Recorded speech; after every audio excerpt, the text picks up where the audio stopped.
ममता जब बाजार से घर पहुंची तो देखा अम्मा जी मुंह फुलाए उसका इंतजार ही कर रही थी। अभी तो ममता ने अपने हाथों में जो सामान था उसे भी घर में नहीं रखा। उससे पहले अम्मा जी ही जोरदार धमाके की तरह फट पड़ी। आजकल बहुत मनमानी करने लग गई है तू अपनी। किससे पूछकर अलमारी खरीद कर लाई है? पैसे तो पेड़ पर उगते हैं ना, जब चाहे तोड़े और इस्तेमाल कर लिए। पति की कमाई को कमाई ही नहीं समझती। पति के लिए बिल्कुल दया भाव ही नहीं है। बेचारा कोल्हू की बेल की तरह कमाता रहता है और इसे देखो महारानी की तरह उड़ाती रहती है।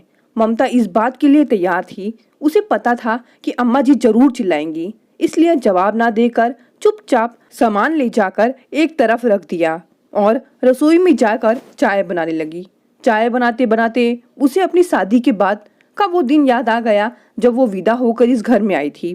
उसके माता पिता ने उसे काफी अच्छा दहेज देकर विदा किया था।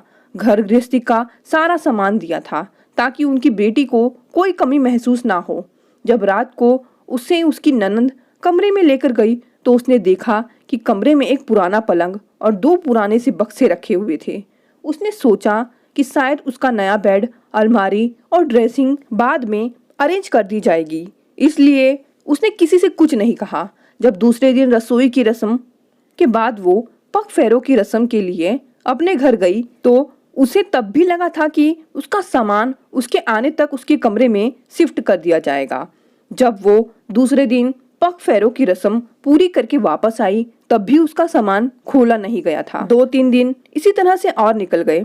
आखिरकार जब सभी रिश्तेदार चले गए तो उसने अपने पति काशी से पूछा, सुनिए, मेरा सामान कमरे में कब शिफ्ट होगी?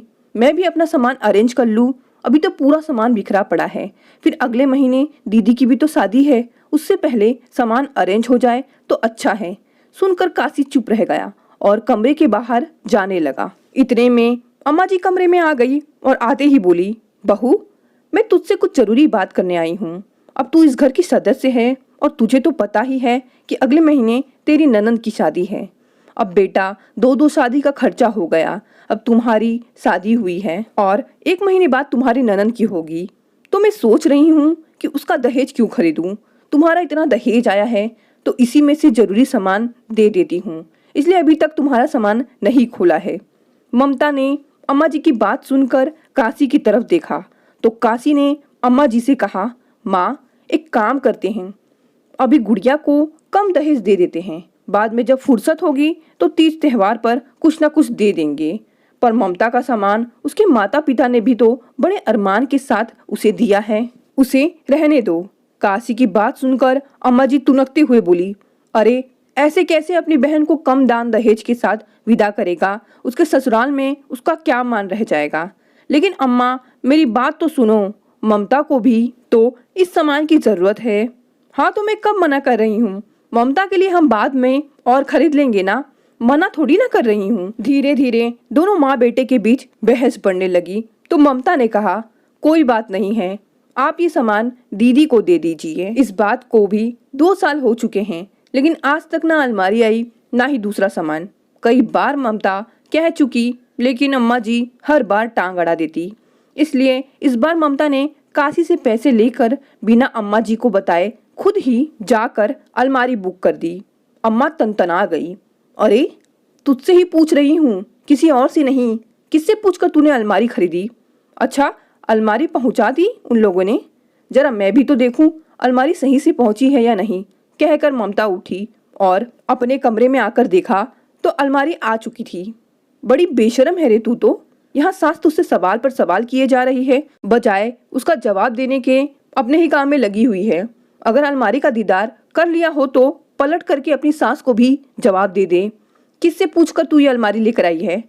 इसमें पूछना क्या है अम्मा जी, मुझे अलमारी की जरूरत थी और मेरे कमरे का सामान बिखरा रहता है, इसलिए अलमारी लेकर आई हूँ। उसकी बात सुनकर अम्मा जी और ज्यादा चिढ़ गई।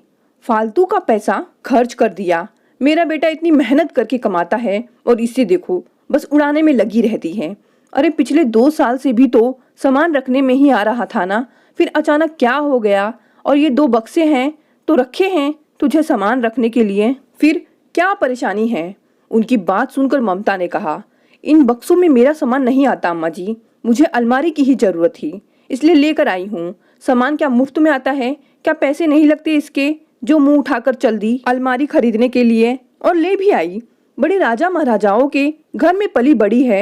यही सब सिखाया है तेरे माँ बाप ने कि अपने ससुराल वालों की मर्जी के खिलाफ जाकर के काम करो।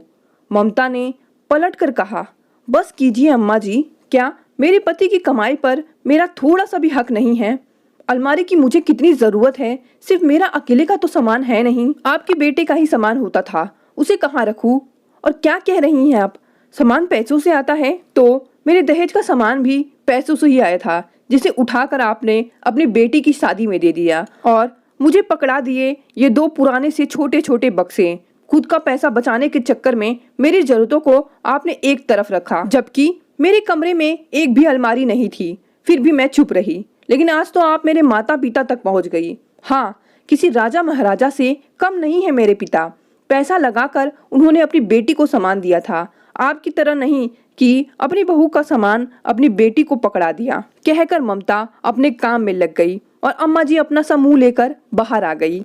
अगर अम्मा जी एक बोलेगी तो वो 10 सुनाएगी और वो 10 की 10 बातें कड़वी होगी, क्योंकि वो सच बोल रही है। दोस्तों, आपको ये कहानी कैसी लगी? कहानी पसंद आई तो इसे लाइक जरूर करें